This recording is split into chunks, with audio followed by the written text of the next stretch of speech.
साधारण कार्यकर्ता आहे आणि मला हे राज्यसभावर जाण्याची जी संधी दिली आहे हे माझ्यासाठी फार गौरवची गोष्ट आहे।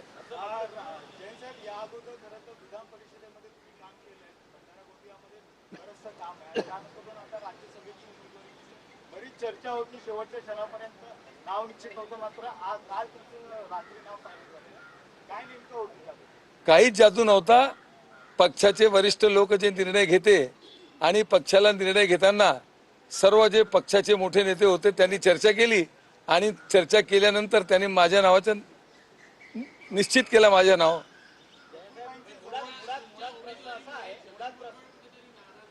छगन भुजबळ साहेब माझे वडील सारखे आहे आणि बऱ्याच वेळा त्यांनी मला आशीर्वाद दिलेला आहे आणि मी त्यांच्या मुलगासारखा काम करणार आहे। तो नाराजीचा आमच्या पक्षात कुठेही प्रश्न नाही।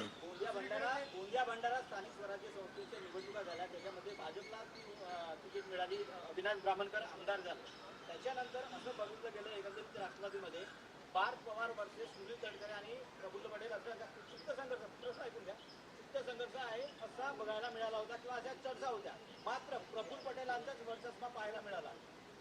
कुठेही हे सर्व चुकीची गोष्ट आहे। आमच्याकडे काही सुप्त संघर्ष नाही।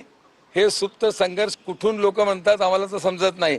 आज पक्षाचे आदरणीय नेते सुनीत्राताई पवार, आदरणीय नेते पार्थ पवार, आदरणीय भुजबळ साहेब, दिलीप वळसे पाटील साहेब, आशिष शेलार साहेब, भरत गोगवले साहेब आणि राष्ट्रवादी काँग्रेस पक्षाचे सर्व लोकांनी एक मताने निर्णय करून मला उमेदवारी दिली। मी नामांकन दाखल केला। कुठेही असं मला तर वाटत नाही की कुठे सुप्त संघर्ष आहे। हे सर्व गोष्ट बोलण्यासाठी काहीतरी पाहिजे बोलायला म्हणून लोक बोलतात।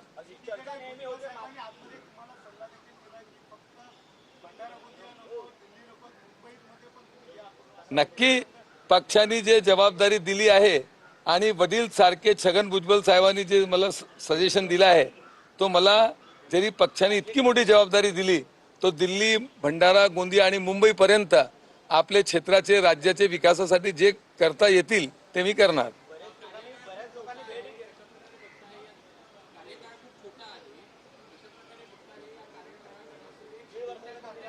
2 वर्षाचे 2 वर्ष मला भरपूर आहे। मी 18 तास माझ्या पक्षासाठी काम करणार आहे। माझ्यावर आदरणीय अजितदादाचा जे आशीर्वाद होता त्यांच्या बरोबर मी जे काम केलं, महाराष्ट्र राज्य सहकारी बँकमध्ये काम केलं, विधान परिषदमध्ये 12 वर्ष काम केलं आणि मी सध्या गोंदिया जिल्हा मध्यवर्ती सहकारी बँकेच्या 19 वर्षापासून अध्यक्ष आहे।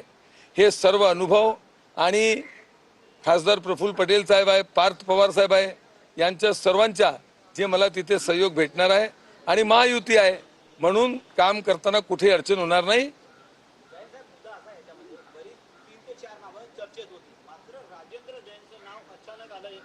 माध्यमांमध्ये असं काही चर्चा नको, मात्र एक